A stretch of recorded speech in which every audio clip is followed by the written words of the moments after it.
नमस्कार।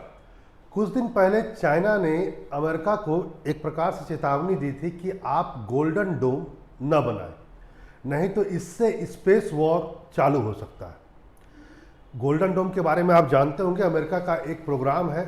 अभी तक वो एक्सिक्यूट नहीं हुआ है, लेकिन माना जाता है आयरन डोम से बहुत शक्तिशाली होगा यह गोल्डन डोम, जो अमेरिका की ओर बढ़ने वाले किसी भी प्रकार के हाइपरसोनिक मिसाइल को भी इंटरसेप्ट कर सकता है। तो प्रश्न उठता है कि आखिर अमेरिका यदि अपने यहाँ गोल्डन डोम बना रहा था तो चाइना को क्या पड़ा हुआ था, और रूस भी उसमें कूद पड़ा। चाइना का कहना है कि सुनिए, चाइना का कहना है कि सबसे बड़ी बात क्या है कि ये जो तुम डोम बना रहे हो, इसमें जो इंटरसेप्ट किया जाएगा तुम्हारी और आने वाला मिसाइल या फाइटर प्लेन्स या किसी भी चीज़ को, वो ज़मीन से तो किया ही जाएगा। इंटरसेप्टर जो होगा, इंटरसेप्टर मिसाइल, जैसे मान लो हमारे यहाँ S-400 है, आकाश NG है, तो ज़मीन से हम तो करेंगे इंटरसेप्ट। लेकिन अमेरिका का जो ये आयरन गोल्डन डोम होगा, ये स्पेस के सैटेलाइट से, जैसे ही कोई मिसाइल वहाँ से चलेगा किसी दुश्मन देश से, तो उसको ट्रैक भी कर लेगा और उसमें इंटरसेप्टर भी लगा हुआ होगा सैटेलाइट में ही, और उसको वहीं समाप्त कर देगा। इसी पर चाइना ने कहा कि ये गलत बात है। इसका मतलब सिंपल है कि जो डेटरेंस है अभी तक, न्यूक्लियर डेटरेंस, यानी किसी देश के पास यदि परमाणु हथियार होता है तो दूसरा देश उस पर आक्रमण नहीं करता है। अभी यही चल रहा है, यही दौर। विश्व में यदि तृतीय विश्व युद्ध नहीं हुआ है तो उसका मूल कारण है कि परमाणु हथियार विश्व में बहुत देशों के पास में, कोई भी देश सीधे बड़े देश से नहीं लड़ रहा है और विश्व युद्ध नहीं हो पा रहा। उसके पीछे कारण है परमाणु हथियार। परमाणु हथियार देशों को रोके हुए है बड़ा युद्ध होने से। लेकिन चीन का कहना है कि ये जो गोल्डन डोम है, जो सैटेलाइट से भी इंटरसेप्ट कर सकता है आती हुई मिसाइल को, वह निसंदेह न्यूक्लियर जो एटम बम वाला जो क्या कहता है हथियार होगा, उसको भी इंटरसेप्ट कर देगा। इसका मतलब तुम इतना ज़्यादा ताकतवर इसको बनाना चाहते हो कि तुम्हारे देश तक कोई न्यूक्लियर हथियार पहुंच ही नहीं सकेगा, एटम बम पहुंच ही नहीं सकेगा। तो अभी तक जो एटम बम एक डिटरेंस के रूप में काम किया हुआ है, एक भय के रूप में काम किया हुआ है कि कोई देश पर तुम अटैक नहीं करते हो इसलिए कि तुम्हें डर है कि तुम्हारे देश पर कोई नहीं एटम बम गिरा दे, वह डर तो समाप्त हो जाएगा। और अब तो तुम अपने गोल्डन डोम के द्वारा तुम तो सेफ हो गए, और पता लगा दूसरा देश यदि तुमको अटैक करता है तो तुम उस पर कभी भी यूज कर सकते हो एटम बम, क्योंकि यदि दूसरा देश एटम बम गिराएगा भी, छोड़ेगा भी अपने यहां से किसी मिसाइल से, तुम तो सैटेलाइट के द्वारा ही इंटरसेप्ट कर दोगे। तो ये तो पूरा का पूरा कहानी खराब कर देगा। ये तो अभी जो दौर चल रहा है इसको समाप्त कर देगा, डेटरेंस का दौर। तो इससे बाकायदा चाइना ने कहा कि ये गलत चीज है, यदि आप ऐसा करेंगे तो हम लोग भी ऐसा करेंगे और ऐसे स्पेस वॉर शुरू हो जाएगा। और रसिया ने भी बाकायदा कहा। अब देखिए इसके जवाब में क्या आता है सामने में, जरा इसको समझिए। जवाब में अमेरिका की ओर से आता है कि अमेरिका ने कह दिया है अपने नासा को भी और अपने जितने डिपार्टमेंट, पेंटागन वगैरह को, कि आप एक काम कीजिए और आप अब लग जाइए रिएक्टर, छोटे छोटे रिएक्टर बनाने में, और अब हम अंतरिक्ष में परमाणु रिएक्टर भेजेंगे। यानी सिंपल सी बात है, ये जो सैटेलाइट है जो कल को इंटरसेप्ट कर सकता था या कर सकता है किसी भी मिसाइल को, हाइपरसोनिक मिसाइल को, ऐसा अमेरिका ने दावा किया है, वह केवल सोलर पैनल की शक्ति से नहीं चलेगा, क्योंकि उसको डिस्टर्ब होने की संभावना है। तो उसको इतनी शक्ति दे दी जाए और किसी भी डिस्टरबेंस के बगैर यह चलता रहे। इसके लिए अब इन सब के साथ में खासकर मिलिट्री सैटेलाइट जितने भी होंगे, उसको किससे लैस किया जाएगा? न्यूक्लियर रिएक्टर से, छोटे छोटे रिएक्टर्स। आपको पता होगा आज के तारीख में जितने सैटेलाइट ऊपर में है, चाहे वो सैनिक सैटेलाइट ही क्यों ना हो, सभी सोलर पैनल्स चलते हैं, उनको ऊर्जा उसी से मिलती है। अमेरिका कहता है नहीं, हैवी ड्यूटी करना है, इंटरसेप्टर खींचना है, तो उसके लिए बहुत ताकत चाहिए। तो जितने भी मेरे अब होंगे मिलिट्री सैटेलाइट, सबको हम इससे कर देंगे। अब किससे कर देंगे? न्यूक्लियर रिएक्टर से लोड। ये अपने आप में बहुत बड़ी बात है। ये जवाब भी है अमेरिका के द्वारा चीन को और रसिया को भी। यहां पर इस बात को जान लीजिए, यूएस स्पेस न्यूक्लियर प्रोग्राम क्या कहता है। इन्होंने बाकायदा पेंटागन और नासा कहा है कि देखो 2028 तक स्पेस में न्यूक्लियर रिएक्टर लगा दो और मून बेस्ड रिएक्टर को तैयार कर दो 2030 तक।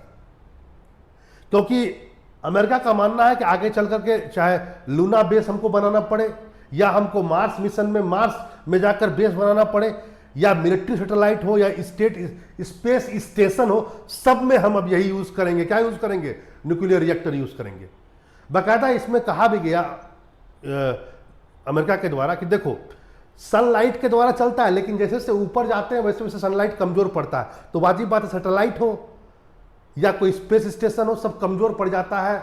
वहां पर जो उसकी ताकत है न्यूक्लियर इसका सोलर पैनल का, वो उतना नहीं रह जाता है, तो हम बड़ा काम नहीं कर पाते। तो अमेरिका ने इस सब बातों को कहा। अमेरिका ने बाकायदा कहा कि देखो मून पर जो है वो 14 दिन का लॉन्ग नाइट होता है। अब उसमें सोलर पैनल यदि लगा करके हम वहां पर कुछ काम करना चाहेंगे तो काम करना मुश्किल है। खासकर जैसा कि मैंने कहा है, इसको ध्यान में अमेरिका ने पहले किसको रखा है? मिलिट्री, यानी पूरी अपनी कैपेबिलिटी को, मिलिट्री वाली कैपेबिलिटी को इन्हांस करने के लिए, जो सैटेलाइट के थ्रू काम करेंगे, एआई के थ्रू काम करेंगे। क्योंकि देखो आज के तारीख में सब कुछ स्पेस है, और बाकायदा आज की जो अमेरिका की मिलिट्री है उसको क्या चाहिए? स्पेस बेस्ड डाटा सेंटर चाहिए, वो भी तेजी से चाहिए। मिसाइल वार्निंग सिस्टम चाहिए, तुरंत ये मिले उसको। इलेक्ट्रॉनिक वॉरफेयर में वो अपर हैंड चाहता है। साथ ही साथ स्ट्रेटेजिक कम्युनिकेशन, तुरंत रणनीतिक है ना क्या कहता है, संपर्क स्थापित कर सके। इन सब के लिए सैटेलाइट बहुत इंपॉर्टेंट, और सैटेलाइट भी वैसा नहीं जो कमजोर सैटेलाइट हो, जो सोलर पैनल के थ्रू चले। उसको अधिक ऊर्जा चाहिए, और इसी के लिए अमेरिका अपनी आर्मी का इन्हांस करने के लिए अब बोल रहा है न्यूक्लियर रिएक्टर को हम भेजेंगे सभी सैटेलाइट के साथ। अपने आप में एक क्रांतिकारी कदम। वैसे एक बात और भी जानिए, यहां पर जानने योग्य बात एक और भी है। अमेरिका एक नया प्रोजेक्ट लेकर के भी आया है जिसका नाम है जेनस। जेनस जो प्रोग्राम है, इसके तहत में अमेरिका मिलिट्री एक और काम करने वाली है। यह भी न्यूक्लियर रिएक्टर से ही रिलेटेड है। इसमें कहा गया है कि हमारे जो भी फौजी वोजी रहते हैं रिमोट एरियाज में, आइसोलेटेड, अलग थलग रहते हैं, तो वहां पर हमें सिविलियन वाला ही इलेक्ट्रिक से उन्हें इलेक्ट्रिसिटी मुहैया कराना पड़ता है, जो कई बार डिस्टर्ब होता है। तो जैसे जैसे रिमोट एरियाज में जो भी रहते हैं, जैसे मान लो देवो गार्सिया में रहते हैं, या कहीं पर एंडरसन जो एयरबेस है उसका पैसिफिक में वहां पर हो, तो वहां सब उन सब जगह के लिए वो बोल रहा है कि रिएक्टर बनाओ, ताकि उनको हमेशा इलेक्ट्रिसिटी मिलता रहे बिना किसी डिस्टर्बेंस के। तो इसी के लिए प्रोग्राम आया है कि अमेरिका के सैनिक जहां भी रिमोट एरियाज में रहते हैं, सिविलियन ग्रिड से नहीं उससे इलेक्ट्रिसिटी मिलेगी, बल्कि न्यूक्लियर रिएक्टर से मिलेगी। यानी अमेरिका जमीन पर भी अपने सैनिकों के लिए न्यूक्लियर रिएक्टर दे रहा है, और आसमान में भी सैटेलाइट के लिए वह न्यूक्लियर रिएक्टर देगा। अपने आप में बहुत बड़ी बात। मून, आपको पता है कि वो अमेरिका की चाहत है, और सभी बहुत देशों की चाहत है कि आने वाले समय में हम इंसानों को बसाएं मून में, ताकि वहां से मिनरल्स को लाया जा सके, साइंटिफिक लेबोरेटरीज बनाया जा सके, कम्युनिकेशन सिस्टम डेवलप किया सके। हो सकता है आगे चल करके वहां से फ्यूल यहां तक आए। इन सब के लिए वहां पर एनर्जी और इलेक्ट्रिसिटी की जरूरत है।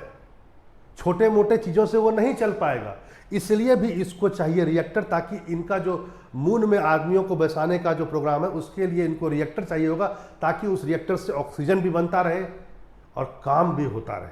ठीक है, तो आप समझ सकते हैं इस बात को। आगे देखिए और क्या। लेकिन प्रॉब्लम क्या क्या है, जरा इसको समझिए। सबसे बड़ा प्रॉब्लम क्या है कि यदि आप न्यूक्लियर, मान लेते सैटेलाइट ऊपर छोड़ा जा रहा है जिसमें छोटा न्यूक्लियर रिएक्टर है, उसी से वो एनर्जी लेगा, तो संभावना तो ये भी है ना, कई बार आपने सुना है कि सैटेलाइट रॉकेट लेके जा रहा है और बीच में ही कोलैप्स हो गया, तो यदि कोलैप्स होगा तो न्यूक्लियर रिएक्टर भी कोलैप्स हो जाएगा। सोचिए क्या तबाही मचेगी, जरा समझ सकते हैं आप। पता लगा कि जहां छोड़ा गया उसी के आसपास ब्लास्ट हो गया, तो कितनी मौतें होंगी उसका कहना बड़ा मुश्किल है।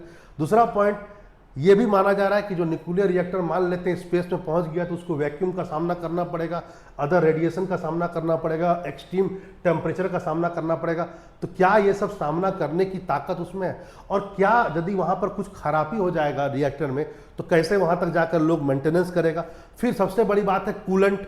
न्यूक्लियर रिएक्टर के लिए कूलेंट बहुत जरूरी है, तो उतने हाई टेम्परेचर में पूरा रिएक्टर को कूल रखना अपने आप में बहुत बड़ी बात है। एक समस्या तो है ही, इसको माना जा सकता है। लेकिन एक प्रश्न उठता है जो आपके दिमाग में भी आ रहा होगा कि क्या कभी कोई देश ऐसा नहीं हुआ कि जो आज तक अंतरिक्ष में रिएक्टर को भेजा हो सैटेलाइट के साथ? अभी यह पहली बार होगा, ऐसा नहीं है। शीत युद्ध के काल में सोवियत संघ ने यह काम पहले कर दिया था, आपको पता होना चाहिए। बाकायदा कम से कम मिलिट्री सर्वेलेंस के लिए और ओशियन के रिजोल्यूशन के लिए बहुत ज़्यादा हाई एनर्जी की ज़रूरत थी, और इसलिए इन दोनों के लिए कम से कम इसने जो सैटेलाइट ऊपर भेजा शुरुआत में, उसमें से कुछ सैटेलाइट को इसने न्यूक्लियर रिएक्टर, छोटे छोटे रिएक्टर बना करके भेजा था ऊपर, ताकि यह यूएस के एयरक्राफ्ट, नेवल फ्लीट, सबमरीन सबको डिटेक्ट कर सके, देख सके ऊपर से। इसके लिए एनर्जी बहुत चाहिए। तो ऐसा नहीं है कि ऐसा हुआ, लेकिन समय के साथ साथ कुछ रिएक्टर्स का नाम भी है BES-5 या रॉरसैट, ये सब सोवियत संघ के रिएक्टर्स हैं जिसमें लगा हुआ था न्यूक्लियर रिएक्टर, जिसको भेजा गया था। हाँ, ये सब अब काम में नहीं है, कुछ और भी है, ये सब अब काम में नहीं है, क्योंकि माना गया कि कुछ रिएक्टर ऐसे हैं जब धीरे धीरे करके वो अर्थ के एटमॉस्फेयर में आए, जल गए। और एक बहुत बड़ी घटना हुई थी कॉस्मस 954 1978 में, जहां पर क्या हुआ था, सोवियत संघ का एक रिएक्टर वाला सैटेलाइट कनाडा के ऊपर ब्लास्ट हो गया, जिसमें बहुत माना जाता है सीवियर दुर्घटना हुई थी। तो उसके बाद से सबने रोक दिया। वैसे मैं बता दूं, अमेरिका ने भी एक बार ऐसे ही भेजा था, वह भी सक्सेसफुल रहा, लेकिन बाद में उसको भी रोक दिया गया, उस मिशन को।